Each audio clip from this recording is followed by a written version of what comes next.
Please check out the Night Dreams Talk Radio website at www.nightdreamstalkradio.com. Also, if you want to keep our show free of advertising, just hit the donate button. Give a buck or two. Remember, all prior shows are always free to listen to. We at Night Dreams Talk Radio thank you for your support. You're listening to my friend Gary Anderson on Night Dreams Talk Radio, the best in paranormal radio.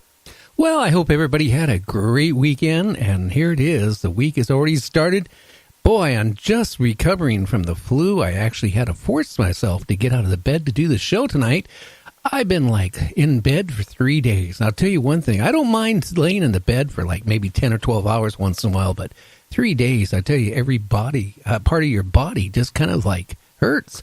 Anyway, tonight, we're going to have our guest is Joy Elaine. She's going to be talking about her books and a whole bunch of other cool things right after this. Night Dreams, Scary Story Night on Friday nights. Call in at 9:30 p.m. Pacific at 1-253-203-6695. Well, hey, Joy, how you doing tonight? I'm doing great. I'm anxious to talk with you, and sorry that you were not well, but at least you're able to get out of bed now. Well, I tell you, when I got out of bed, I had to go take a shower, and I made sure it was nice cold because I tell you, the way I feel. I mean, I couldn't, well, my wife was happy anyway for 3 days. I didn't even say anything because I couldn't talk. Yeah, you kept out of her hair. Oh, I tried to. Believe me. Well, why don't you tell everybody out there in the audience, all 10 of them. Actually, our listenership is around 200,000 per show. So why don't you go ahead and tell everybody what you do? Well, when I'm not writing books, which is most all the time, I'm collecting orchids and enjoying nature. So I think the main thing you want me to talk about is the books I've written. Is that right? Well, that's why you're here. I mean, one of them I'm really interested in after is the Spaceship Earth, but I know you've written 5 other books besides that one. Yes, right. So let me just kind of give you a real quick overview, and then we can talk about anything specific that you'd like to know. So paranormal, the interesting thing is that in the future, paranormal is going to be normal. Sorry. Well, it is starting to get that way right now, slowly. Yeah. Well, I started these books in 2014 in February. I stepped aboard an Ashtar Command spaceship on the 10th dimension above Earth and met a man who was over 25 million years old. He looks like he's about 30.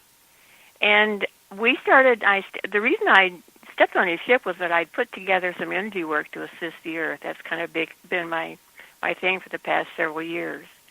And the conversations that we started having were so fascinating to me that I thought, oh my gosh, I really got to tell people what he's telling me. I had to pass it on. So after about 4 or 5 months, I realized, well, I've got to write a book. And then after I started writing that book, I realized, well, heck, this was a big story. And so now it's evolved into 6 books that I've self-published. There's going to be 10 in this series before it's over. And then I'm going to start another series, although I don't really know what that's about. So if you look at the covers of the books, and my website is www.joyelaine.com, they look like they're fiction. I mean, I got a dragon on the cover of one. I got a kind of a woo-woo picture of Earth, that book that you were talking about, Spaceship Earth, on the book 6. I got some, I think they're really great covers because I've had some great people design work for me. And people, if they choose, are welcome to read them as fiction because, some people may have trouble just describing this, of stretching their mind to really comprehend that this is, I suppose you could say, a metaphysical memoir of the actual experiences that I've been having with Ashtar commanders and dragons and fairies and there's a couple of bad guys in there in some of the later books. So It's not been all fun and games, but there's a lot of fun because I'm working with a genie who is, everything a genie says, all the good stuff and none of the bad, and that's a little bit of the background of the books. So where else do you want me to start now? Well, I mean, what made you decide, Joy, to get in writing? Did you just want to get the message out to the people? Right. Because I thought I've dabbled in writing in the past, but poetry and just a few things, but nothing that felt so compelling to me that I had to share it. I mean, when I learned, for example, let me give you a fact, because I'm 72, right? And up until a couple years ago, my thought about my life was that, well, I'm going to continue to age, and then sometime in the next 10, 15, maybe even 20 years, I'm going to die. And I thought that's just how it's always been for Earth, and that was what was going to be for me. Well, then I'd learned some other things that showed that there was another possibility. And then when I talked with Tonath, who was the Ashtar commander that I met in that first book, he confirmed, no, because I said, didn't I say that he's over 25 million years old? Yeah, yeah. And he's the youngest. He's the youngest and Ashtar he looks 30. commander. He looks 30 years old. Yeah, looks 30. Could look 25. Could look 50. Can look whatever age he wants. That's how he can appear. So that is the reality that Earth is moving to. Earth and all of humanity. We're moving to a realm of non-duality, which means that there is no resistance to anything you want to create. It happens instantly. You want to have a diamond on your hand, poof, you got a diamond on your hand. You want to look like you're 25, poof, you look like you're 25. And, 10 minutes later, you decide you want to look, well, I'd like to look a little bit older, so you look like you're 30. I mean, that's instant manifestation.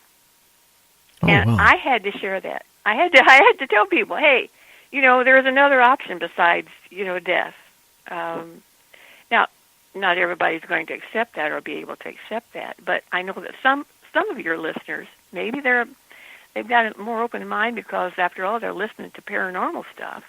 Well, I don't know. Well, it's funny, you mentioned age and death and all that stuff. The older you get, I'm going on 67, and I've lost a lot of friends, including a friend named Art Bell was a friend of mine, and that took me by shock. But when I found out about his death, it just made me realize how we're all, after a certain age, you start thinking more about death than you did when you were like 40 years old, even 50 years old. You don't really think about it. When you start getting in your 60s, that's when you start thinking like, well, how much more time do I have? Do I have 5 years, 10 years, or 15?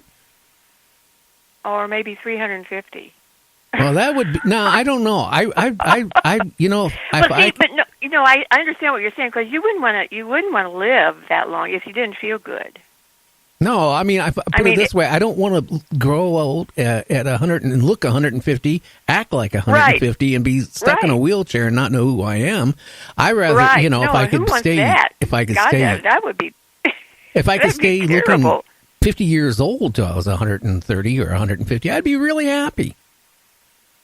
Well, that's the thing is, I've been the energy work that I've done for the last decade, called Serenity Vibration Healing.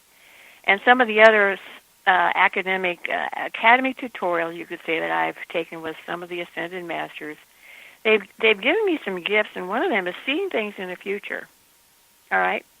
So I have seen myself, and I'm looking like I'm 23. And I didn't really even recognize who I was until I went to this council that develops in Book 2. And I said, hey, who is this? And, telepathically showed the people there, who is this person? And they kind of laughed and said, well, that's you. And I'm like, oh, okay, well, I like that look. I liked 23 and, long, kind of streaky blonde hair. And so that's, when you can feel like you did when you were a kid, and you can look any age that you want, and your body just rejuvenates constantly. Who wouldn't want to have fun and play in that kind of reality for a long time? Well, what I hate, and I'm sure you went through the same thing when you were in grade school, right? Let's say you were in third grade. You couldn't wait to be in fifth grade.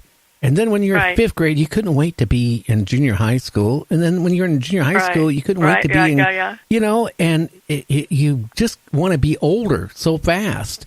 And then after 30 something, it starts going faster. And then when you're 40, it's faster. And then all of a sudden, you everything you learn all for your life, and you really start feeling good about everything you learned. It's about time to meet the maker. Yeah. Well, it's gone too fast. People in the non-dual realms, when I'm talking about non-dual realms, they don't think that way. Age is not a factor at all because, like I say, he's, I think, 25,400,000 and something years old, and he's about like a 6-year-old. In that he doesn't have the personal experience of living that some of the masters who are millions and millions and millions of years old. I mean, you really have to just open your mind and accept that that's a whole different way of being. See, Earth has never experienced that. We've always been a world of duality. Duality means there's struggle.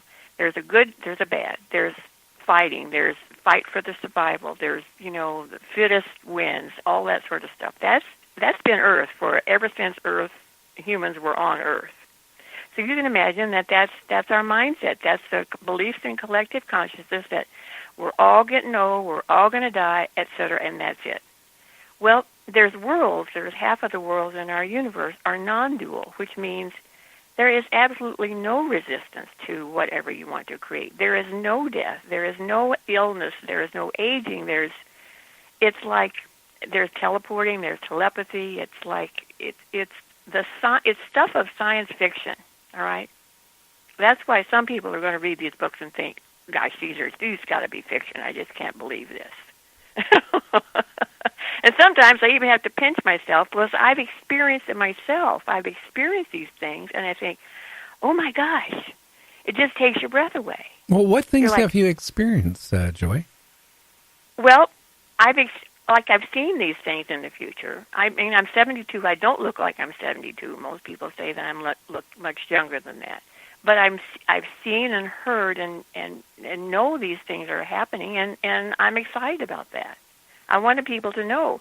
I've told somebody really close to me, who shall remain nameless, about the fact that we don't have to die. And he said, for God's sake, don't keep that under your hat, please. Don't tell anybody. I said, I'm sorry. It's too late. I'm already writing about it because that's what I want people to know about. Now, does your body die and your mind continues on, or does your body continue on with your mind? Your body continues on. You can choose that option. See, we're all in the process of ascending, and by ascending, I don't mean what Jesus did with, he turned into light and he just drifted off up in the air. I mean, we're all evolving. We're all moving gradually into these higher dimensions. Let me tell you where we are now. Maybe that'll help. Earth physically, and everybody on Earth, everything on Earth, it has a physical existence now in the 5th, 6th, and partially a little bit in the 7th dimension. When we get to the 8th dimension, that's the first dimension for Earth that is non-dual, which means